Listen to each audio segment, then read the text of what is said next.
Continuamos en Actualidad Política TV y hoy vamos a hablar con un economista que además es diputado nacional por la provincia de Buenos Aires del partido Avanza Libertad. Estamos hablando nada más y nada menos que de José Luis Espert, a quien le damos la bienvenida a Actualidad Política TV. José Luis, ¿cómo te va?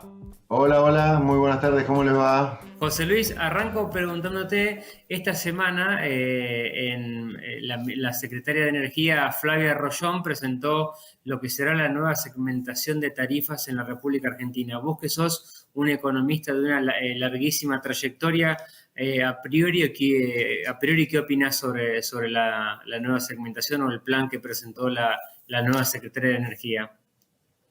Ahora, primero una reflexión así filosófico-conceptual. A mí me parece que está demostrado que hay que pagar por las cosas lo que las cosas valen, porque si no pagas por ello, lo que valen escasean. Y es lo que ha pasado con la electricidad, con el gas. Así que, por lo tanto, no puedo no estar más de acuerdo que con un ajuste de tarifas. Esto como concepto.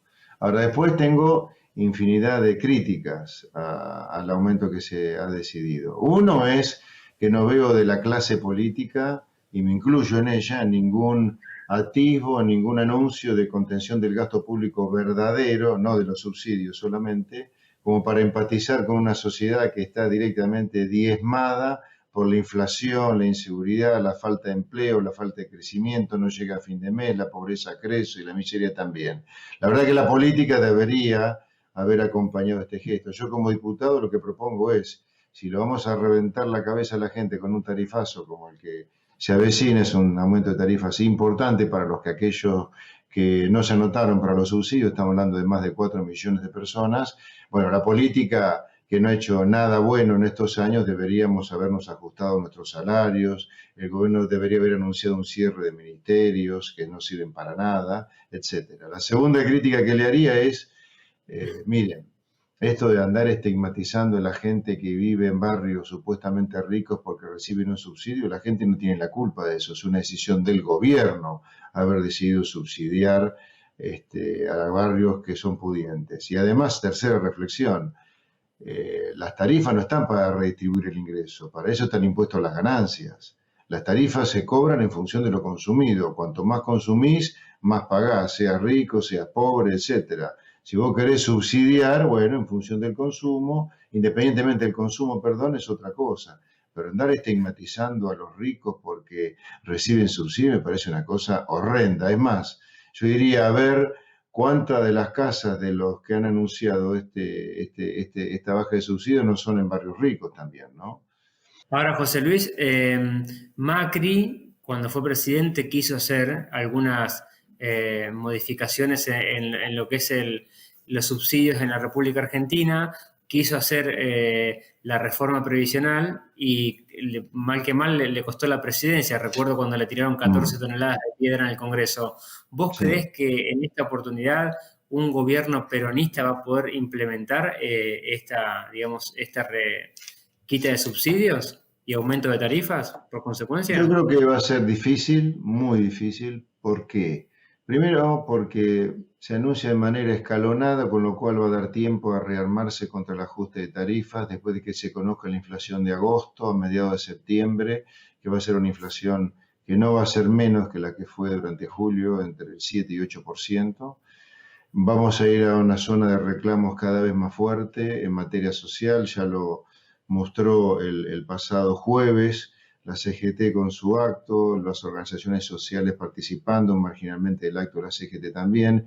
Va a ser muy, muy difícil en un contexto inflacionario donde la inflación va al 100% anual, meter este aumento de tarifas, muy difícil. José Luis, recién hablabas del tema de la inflación, que bueno, días atrás se conoció la de julio, 7,4%. Recién vos decías que la inflación de agosto puede llegar a dar entre 7 y 8%, siguiendo con esta línea de lo que fue en julio. Y días atrás también dijiste que Argentina podría llegar a terminar en una villa miseria con este tema de la inflación. Ahora, lo que quiero consultarte tiene que ver, ¿tiene solución la inflación? ¿Hay manera de salir de la inflación?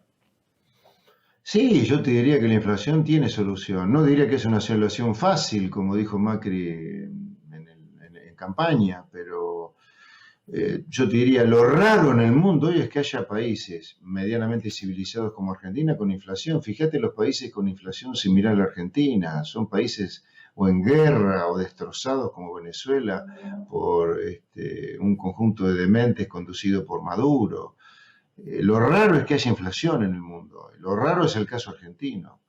Hay que agarrar a los países, hay que agarrar la realidad y fijarse que lo extraño hoy en el mundo es que haya países con inflación, salvo países que son prácticamente ya una gran villa miseria. Argentina va hacia una villa miseria, como yo digo siempre, si no cambia, pero hay países que ya son una villa miseria con inflaciones similares a las nuestras. Ahora, la solución de la inflación es elemental en cuanto al diagnóstico, será difícil llevarla a cabo, pero en ese caso, si la dificultad es política, porque hay mafias que se oponen a una solución a la inflación, bueno, habrá que tener los ovarios y los huevos para plantear hacer solución en campaña para que la gente sepa lo que hay que hacer para solucionar el problema inflacionario.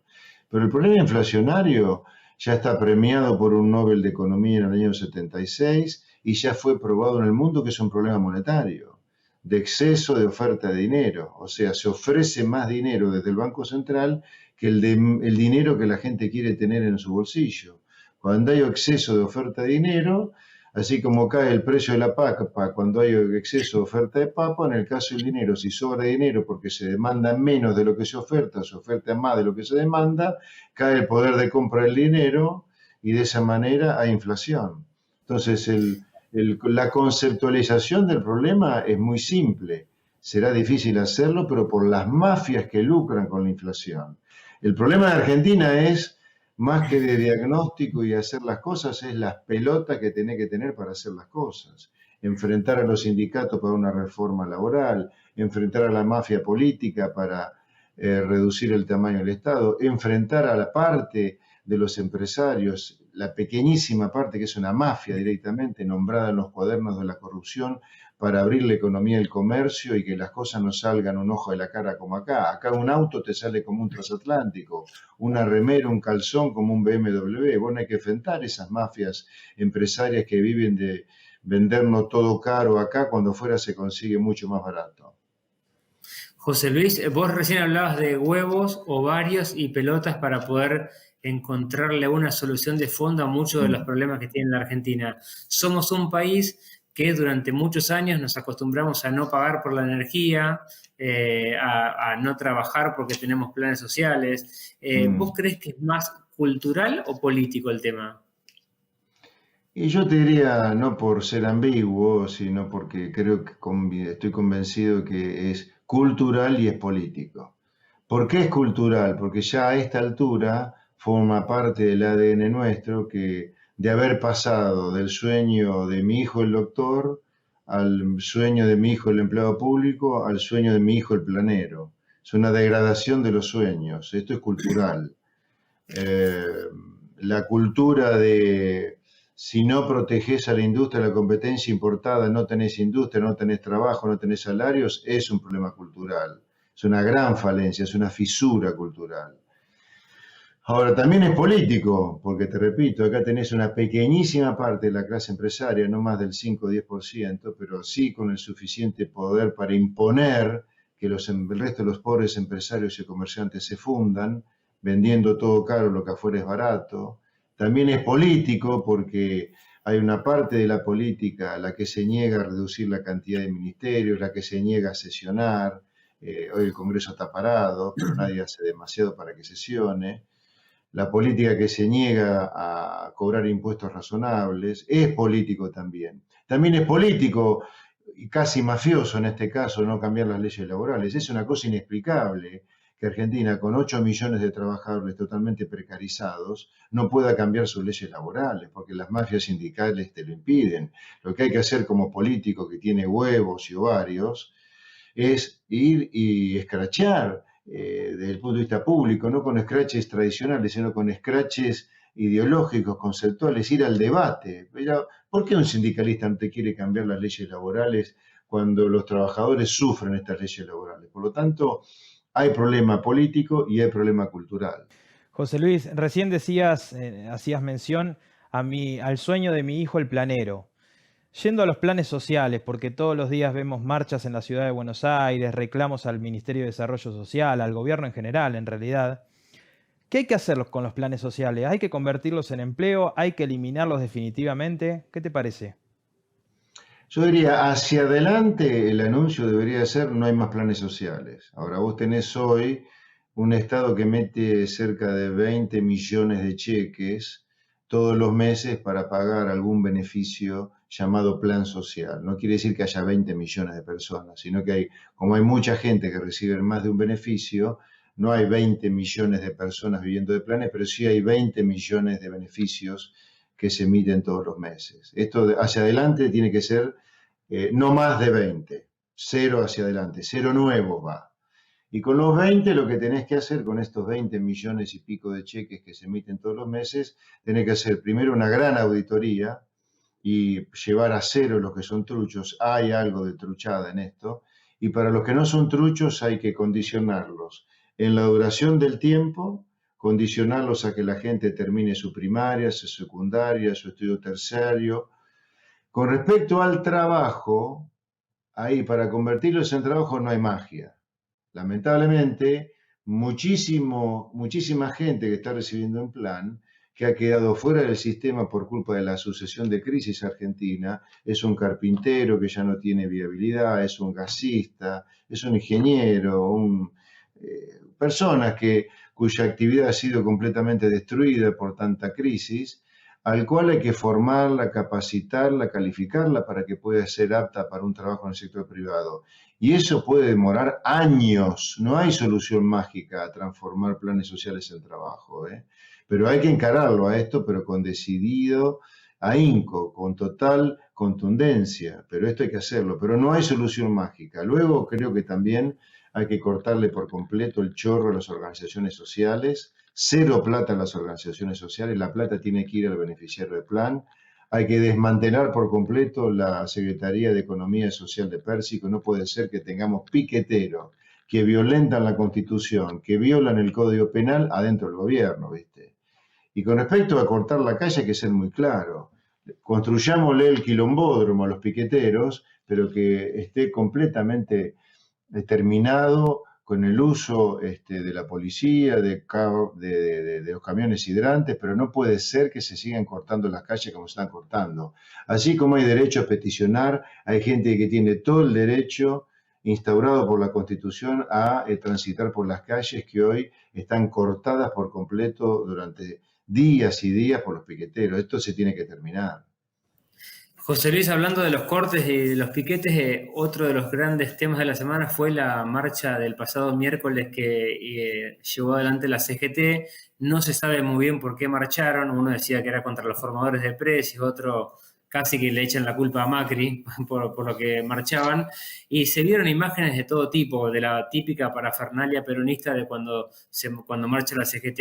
Yo vi una imagen que se viralizó y que seguramente vos la has visto. Es un camión que decía, identificado con la corriente villera independiente, que estaba lleno de gente, pero literalmente como si fuese ganado. Ahí lo estamos viendo en imágenes. Una imagen, la verdad, tristísima, porque llevaban gente en un camión parada como si fuese ganado.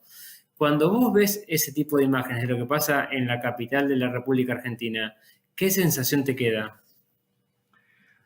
Un gran dolor por la gente que es utilizada como ganado y la verdad un rechazo de piel. Son unos hijos de puta, no tengo ningún temor en decirlo, lo que usan las organizaciones sociales, que usan a la gente para este tipo de cosas, que extorsionan a la gente que recibe planes de parte de ellos para que participen de estos actos que son una verdadera ignominia a la dignidad humana. Todo mi rechazo a este tipo de cosas, absolutamente todo mi rechazo. Por eso hay que ser muy firme en la decisión de cero plata a las organizaciones sociales, porque está todo organizado esto, todo organizado. Porque si la organización social recibe plata, Barrio de Pie, ponele, recibe plata, y son ellos los que le dan al beneficiario del plan el plan social, y después los condicionan para recibir el plan a participar de un acto, a ir como ganado, el problema está en darle plata en la organización social.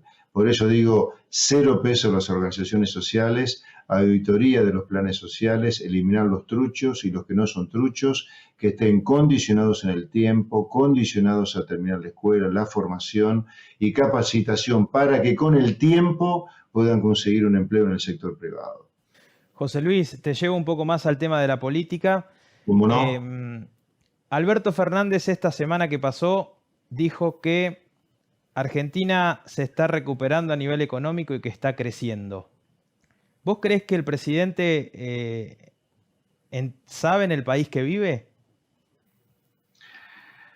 A ver, yo diría, un presidente es un hombre político, por lo tanto debería hablar de realidades y de realidades conducentes. Cuando Fernández dice esto, es un perverso. Él sabe perfectamente que no está hablando de la realidad que la gente palpa. O sea, es perversión, no es que está fuera del planeta, es un perverso. Sabe perfectamente que está diciendo una estupidez grande como una casa. A ver, estadísticamente hablando, si yo fuera un estadístico, te diría, como lo soy, de hecho tengo una maestría en estadística, si me pongo mi traje de estadístico que me cabe, te diría, sí, tiene razón el presidente, porque hoy la actividad económica está todavía por encima del año pasado. Ahora, eso a la gente, ¿para qué le sirve eso? Eso para la estadística, para mí, para ir a la facultad y dar clase y decir, mira, estadísticamente estamos arriba del año pasado, estamos creciendo. Pero sabemos perfectamente, como político, como gente que tiene que estar conectado con la realidad de la gente, que la economía, con este crecimiento estadístico, porque en términos reales ya dejó de crecer, no le sirve para nada a la gente. Porque ya dejó de crecer la economía. Estaremos arriba el año pasado, pero ya dejó de crecer con respecto al periodo inmediato anterior. Encima con la inflación que se está acelerando, lo cual lleva a una aceleración de la pobreza, lo cual te lleva a otro problema, a la exacerbación de la protesta social y a enloquecer a la vida de la gente con los cortes en Capital Federal en particular y en muchas ciudades del interior grandes. Así que de ninguna manera estamos creciendo como político, eso hay que negarlo. Es falso que estemos creciendo, porque es cierto que ya dejamos de crecer con respecto a los meses anteriores, y encima está todo el resto de cosas que un político no debe desentenderse, como cómo la inflación le afecta a la gente, que no le permite llegar a fin de mes, que aumenta la pobreza, que desalienta la creación de empleo, etcétera, etcétera. José Luis, te agradecemos muchísimo tu tiempo y seguramente vamos a volver a charlar durante este año. Te mandamos un fuerte abrazo. Ha sido un placer para mí estar con ustedes y la próxima entrevista cuando ustedes lo decidan. Un placer. Muy buenas tardes.